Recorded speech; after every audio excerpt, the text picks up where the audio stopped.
नमस्कार दोस्तों। तो स्वागत है आपका हमारे जीआर एजुकेशन हब पे। तो आज हम बीएड सेकेंड ईयर की कंप्यूटर शिक्षण की इकाई 3 के बारे में बात कर रहे हैं। इसके अति लघुतरात्मक क्वेश्चन करने वाले हैं हम, और इसके निबंधात्मक और लघुतरात्मक क्वेश्चन देखने के लिए चैनल को सब्सक्राइब करें और वीडियो को लाइक और शेयर ज़रूर करें और सपोर्ट बनाए रखें। तो हमारा पहला क्वेश्चन है, माइक्रोसॉफ्ट वर्ड क्या है। तो माइक्रोसॉफ्ट वर्ड एक वर्ड प्रोसेसिंग सॉफ्टवेयर है जो एप्लीकेशन सॉफ्टवेयर की श्रेणी में आता है, जिसे माइक्रोसॉफ्ट कंपनी द्वारा विकसित किया गया है। माइक्रोसॉफ्ट वर्ड का मूल उद्देश्य लेटर टाइपिंग, रिपोर्ट्स और विभिन्न प्रकार के डॉक्यूमेंट तैयार करना है। यह आपका laptop, personal computer, home computer, desktop publishing की सुविधा प्रदान करता है। वर्ड प्रोसेसर वे होते हैं जिनमें हम शब्दों के संग्रह को लिख सकते हैं, उन पर कार्य कर सकते हैं और अपनी इच्छा अनुसार प्रभावी बना सकते हैं। माइक्रोसॉफ्ट वर्ड की में नई फाइल बनाने की प्रक्रिया बताइए। ये है हमारा दूसरा क्वेश्चन है। नया डॉक्यूमेंट बनाने के लिए निम्न प्रोसेस है। और ये पहली है, फाइल टैब पर क्लिक करना होता है, न्यू पर क्लिक करते हैं। बैक स्टेज व्यू के अंदर न्यू पेज उपलब्ध टेम्पलेट और टेम्पलेट की श्रेणी में थंबनेल प्रदर्शित करता है। दूसरा है, उपलब्ध टेम्पलेट में से खाली डॉक्यूमेंट पर क्लिक करें। तीसरा है, क्रिएट बटन पर क्लिक करें, नई विंडो में एक नया खाली डॉक्यूमेंट खुलता है और आप Ctrl+N की दबाकर नया डॉक्यूमेंट बना सकते हैं। तीसरा क्वेश्चन है हमारा, वर्कबुक और वर्कशीट में क्या अंतर है। यह दोनों अलग अलग होती है या सेम होती है, वो देखते हैं क्वेश्चन में। वर्कबुक और वर्कशीट, एकाधिक वर्कशीट और चार्ट से मिलकर एक एक्सेल दस्तावेज का निर्माण होता है, जिसे वर्कबुक कहा जाता है। और जब आप माइक्रोसॉफ्ट एक्सेल खोलते हैं तो वर्कबुक खुलता है, जिसे डिफ़ॉल्टर के रूप में 3 वर्कशीट शामिल होती है। आवश्यकता के अनुसार 3 से अधिक वर्कशीट हो सकती है। अतिरिक्त शीट जोड़ने के लिए शॉर्ट कुंजी Shift+F1 का प्रयोग करते हैं। एक वर्कशीट में लगभग 10,48,575 रो और 16,384 कॉलम होते हैं। ये पंक्तियाँ होती हैं, ये स्तंभ होते हैं। यह हमारा चौथा क्वेश्चन है, सेल क्या है। सेल क्या है, ये माइक्रोसॉफ्ट एक्सेल का एक सेल होता है, जिसे हम देखेंगे आगे।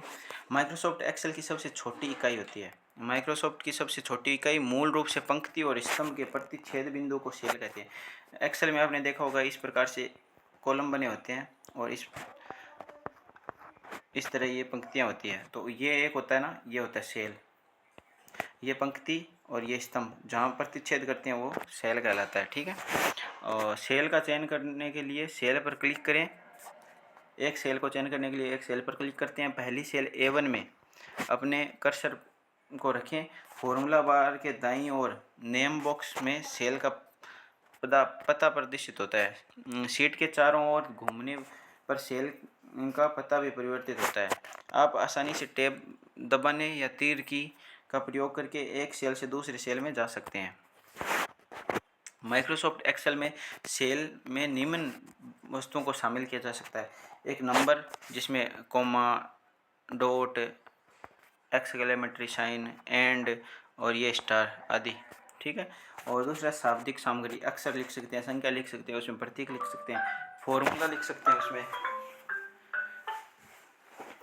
फॉर्मूला गणितीय समीकरण लिख सकते हैं। एक फंक्शन जो जटिल ऑपरेशन का शॉर्टकट के रूप में प्रदर्शित करने वाला है, नामांकित समीकरण लिख सकते हैं, ठीक है। और ये हमारा पांचवा क्वेश्चन है, सेटिंग और फिल्टरिंग के बीच में क्या अंतर है। नहीं, सॉर्टिंग और फिल्टरिंग के बीच में क्या अंतर है। तो अपने वर्कशीट के डेटा का एक विशेष क्रम में आयोजन मूल रूप से सॉर्टिंग कहलाता है। वर्कशीट में डाटा का विशेष क्रम के अनुसार आयोजन करना सॉर्टिंग कहलाता है। उदाहरण के लिए एक स्कूल में छात्रों की सूची वर्णमाला के क्रम, कक्षावार या जन्म के क्रम के वर्गवार या किसी दूसरे क्रम में किया जा सकता है। तो वर्णमाला क्रम में सॉर्टिंग, एक सेल में कॉलम का चयन करें जिसे आप सॉर्ट करना चाहते हैं। होम टैब और एडिटिंग ग्रुप में सॉर्ट और फिल्टर कमांड पर क्लिक करें। तीसरा है, A to Z का चयन करें और कैटेगरी कॉलम में जाकर वर्णमाला के क्रम में आयोजित हो जाएगी। एक सूची में रिवर्स वर्णमाला के क्रम में क्रमबद्ध करने के लिए Z to A में क्रमबद्ध करें। छोटे से बड़े क्रम में सॉर्ट करने के लिए ये पहला तो होता है A to Z करने के लिए फिर जेड से ए करने के लिए, और अब क्या है, छोटे से बड़ा नाम की साइज़ के अकॉर्डिंग होता है ये, ठीक है। एक कॉलम में सेल का चयन करिए जिसे आप सॉर्ट करना चाहते हैं। सेल को एक सेल का चयन कर लेना है, और होम टैब पर एडिटिंग ग्रुप में सॉर्ट और फिल्टर कमांड पर क्लिक करें। छोटे से बड़े अक्षर का चयन करिए। अब जानकारी छोटी से बड़ी राशि के लिए आयोजित हो गई है। सेम प्रोसेस है ए टू जेड वाले के लिए और छोटे से बड़े वाले के लिए। और ये देखो फिल्टर क्या होता है। इसी तरह फिल्टर की सुविधा में परिणाम के सटीक और आवश्यकता अनुसार ही सीमित डेटा प्रदर्शित करने के लिए इस्तेमाल किया जाता है। वो क्या करते हैं फिल्टर करने के लिए, और ये भी एक तरह से फिल्टर करने के लिए काम कर लेते हैं। उदाहरण के लिए, अगर आप केवल उन पंक्तियों को जिससे छात्र एक विषय में 70 से अधिक अंक हासिल किया है के डेटा को प्रदर्शित करना शामिल करना चाहते हैं, तो डेटा के निशान स्तंभ का प्रयोग करके फिल्टर किया जा सकता है। उसमें नाम के अकॉर्डिंग और उसमें उसके जो भी उसकी जानकारी होती है उसमें फिल्टर कर सकते हैं। हमारा छठा क्वेश्चन है, पावर पॉइंट क्या है। माइक्रोसॉफ्ट पावर पॉइंट 2010 का एक प्रोग्राम है जो आपको आकर्षक एवं प्रभावी स्लाइड शो प्रेजेंटेशन बनाने में सक्षम बनाता है।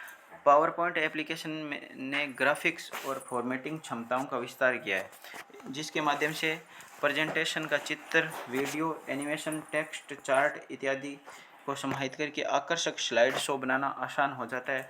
ये एक पावर पॉइंट टूल है जिससे डायनेमिक प्रेजेंटेशन बनाए जाते हैं। इसमें वीडियो, इमेजेस और नोट्स आदि शामिल है। आपने देखा होगा आजकल ऑनलाइन कक्षाओं में ये प्रेजेंटेशन बनाते हैं, वो पावर पॉइंट के द्वारा ही बनाते हैं। पावर पॉइंट, सातवां क्वेश्चन है, पावर पॉइंट में नए नोट्स किस प्रकार से जोड़ते हैं। तो पावर पॉइंट में नए नोट्स जोड़ने के लिए दो विधियां हैं। पहली है to insert short notes. Normal view में स्क्रीन के नीचे स्थित नोट्स बॉक्स पर क्लिक करें और टेक्स्ट टाइप करते हैं, पहला तरीका ये हुआ। दूसरा है to insert large notes. View tab पर क्लिक करते हैं और प्रेजेंटेशन व्यू के तहत नोट पेज बटन का चयन करते हैं। स्लाइड के नीचे दृश्य जगह में टेक्स्ट टाइप करते हैं। ये हो गया सातवां क्वेश्चन। और आठवां क्वेश्चन देखो, पावर पॉइंट में हेडर और फुटर किस प्रकार जोड़ते हैं। पावर पॉइंट में दो चीज़ होती है, हेडर और फुटर, वो किस प्रकार से जोड़ते हैं। देखो, पावर पॉइंट में हेडर व फुटर जोड़ने के लिए इंसर्ट टैब पर क्लिक करते हैं। पहले क्या करते हैं, इंसर्ट टैब पर क्लिक करते हैं, तत्पश्चात हेडर और फुटर बटन का चयन करते हैं। डेट व टाइम, स्लाइड नंबर बटन उसी डायलॉग बॉक्स में आ जाएगा। ये हमारे अति लघुत्रात्मक के 8 क्वेश्चन हो गए, आ जाएगा। और ये देखो इसके 8वें क्वेश्चन के ये पॉइंट दे रखे हैं 5-6, ये देख लेते हैं। पहला है fix and automatic dates. PowerPoint date और टाइम जोड़ने के लिए विकल्प देता है। फिक्स डेट और टाइम के अंतर्गत ये हमेशा सेम रहेगा, और ऑटोमेटिक अपडेट के अंतर्गत ये हमेशा स्वचालित रूप में परिवर्तित होता रहेगा और स्लाइड शो चलने के डेट और टाइम से मैच होगा।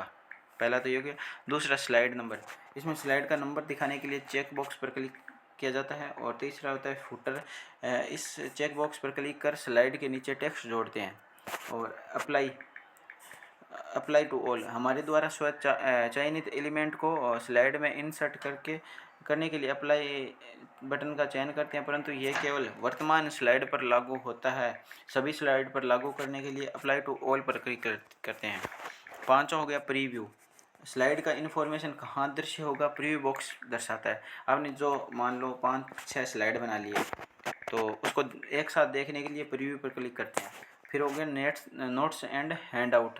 इस टैब के अंतर्गत पी अपने हैंड आउट के हेडर एंड फुटर प्रेफरेंस का चयन कर सकते हैं।